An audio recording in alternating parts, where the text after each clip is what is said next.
प्रदेश सरकार के द्वारा ये राहत सामग्री यहां पर उपलब्ध करवाई जा रही है, जिससे हम भी आपके संकट में आपके साथ खड़े हैं। जो सामग्री हम उत्तर प्रदेश में वितरित करते हैं, उस सामग्री को ही आज इन 48 ट्रक के माध्यम से हम उत्तराखंड, हिमाचल और पंजाब के अपने बहन और भाइयों के लिए उपलब्ध करवा रहे हैं, उन पीड़ित नागरिकों के लिए उपलब्ध करवा रहे हैं, क्योंकि यह हमारी आदरणीय प्रधानमंत्री जी की एक भारत श्रेष्ठ भारत की उस अवधारणा पर आधारित है कि आपदा अगर कहीं आएगी, संकट कहीं आएगा, तो कष्ट के लिए सहारनपुर भी और लखनऊ भी और बलिया भी तैयार रहेगा। हम भी उनके साथ उनके संकट में खड़े हैं। और उत्तराखंड और हिमाचल में चूंकि भारी पैमाने पे आपदा के कारण बादल फटने की घटनाएं, अतिवृष्टि की घटनाएं बड़े पैमाने पे हुई है, उत्तर प्रदेश सरकार और उत्तर प्रदेश के नागरिकों की ओर से 5 करोड़ रुपए की सहायता अतिरिक्त उत्तराखंड को और 5 करोड़ की हिमाचल सरकार के राहत कोष के लिए भी हम लोग धनराशि उत्तर प्रदेश वासियों की ओर से आज यहां पर उपलब्ध करवा रहे हैं, जिसे उत्तराखंड में मंत्री, उत्तर प्रदेश सरकार के मंत्री कुंवर ब्रजेश सिंह की उत्तराखंड सरकार की सहायता को लेकर के जाएंगे। उत्तर प्रदेश सरकार के मंत्री श्री जसवंत सैनी जी हिमाचल सरकार की राहत सामग्री को लेकर के जा रहे हैं और साथ साथ सहायता राशि भी लेकर के जाएंगे। और पंजाब के बहन और भाइयों के लिए राहत सामग्री लेकर के सहारनपुर के नगर विधायक श्री राजीव गुंबर जी लेकर के जाएंगे। ये सभी वहां पर जाकर के उत्तर प्रदेश वासियों और उत्तर प्रदेश सरकार की संवेदना वहां के नागरिकों तक प्रेषित करने के साथ ही सरकार को पत्र भी उपलब्ध करवाएंगे कि यह उत्तर प्रदेश सरकार के द्वारा राहत सामग्री यहां पर उपलब्ध करवाई जा रही है, जिससे हम भी आपके संकट में आपके साथ खड़े हैं। और पूरा देश एक भारत श्रेष्ठ भारत के प्रधानमंत्री मोदी जी के उस अभियान में तो सहभागी है ही,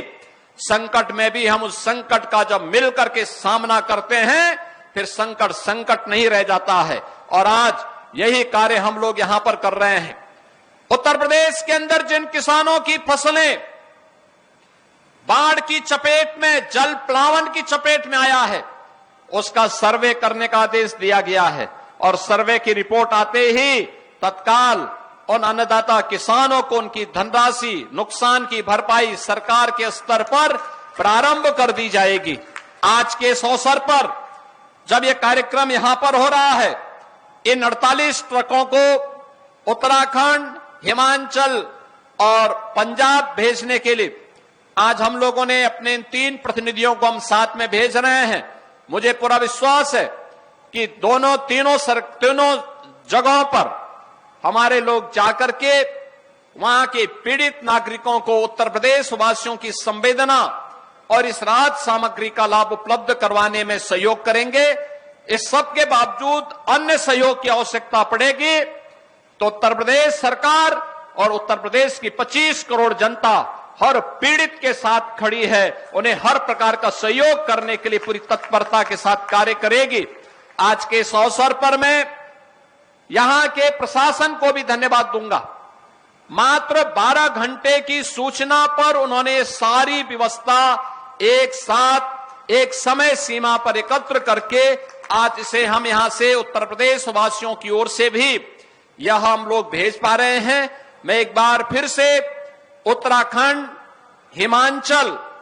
और पंजाब के सभी पीड़ित बहनों और भाइयों के प्रति उत्तर प्रदेश वासियों की ओर से संवेदना व्यक्त करते हुए उन्हें हर प्रकार से सहयोग का संबल देते हुए जिस भी प्रकार का सहयोग होगा उत्तर प्रदेश सरकार, उत्तर प्रदेश की जनता उनके साथ संकट के समय खड़ी रहेगी। इस विश्वास के साथ मैं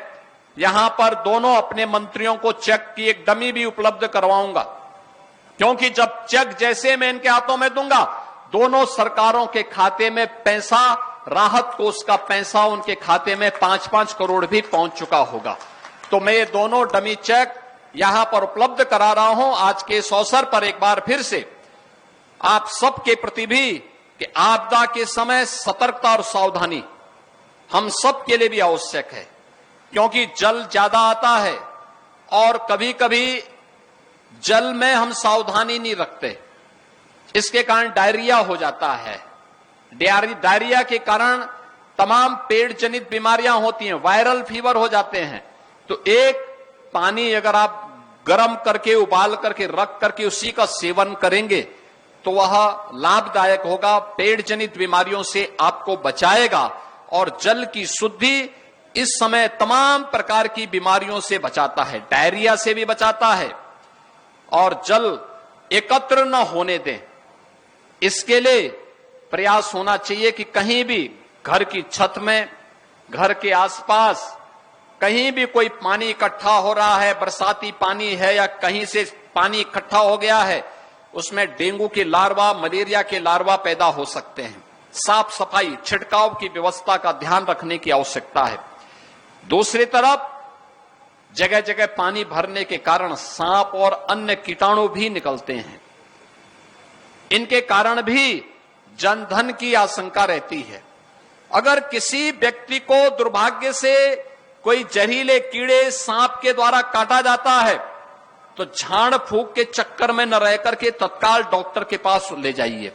हर सीएससी में, डिस्ट्रिक्ट हॉस्पिटल में यह व्यवस्था दी गई है, सांप और किसी भी जहरीले जीव के काटने के कारण वहां पर उसके वैक्सीन उपलब्ध करवाए गए हैं। आप तत्काल उनको ये व्यवस्था उपलब्ध करवाने में अपना योगदान दे सकते हैं।